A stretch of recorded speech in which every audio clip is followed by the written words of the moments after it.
How to copy audio settings to another audio in DaVinci Resolve.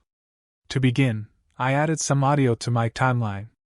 I changed the properties of this middle audio part, and I want to apply its properties to other audios in my timeline. Right-click on the audio and select Copy, or just press Ctrl C.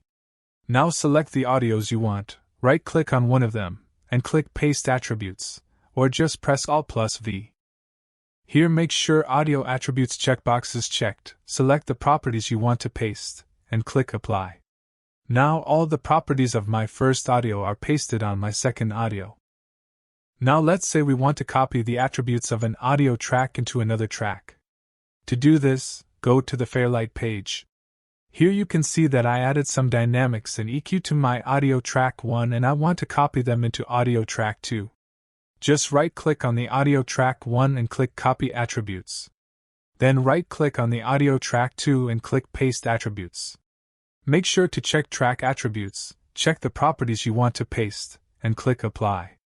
And now all the settings of my first track copied to my second track. Anyway guys, thanks for watching and I hope you found this useful.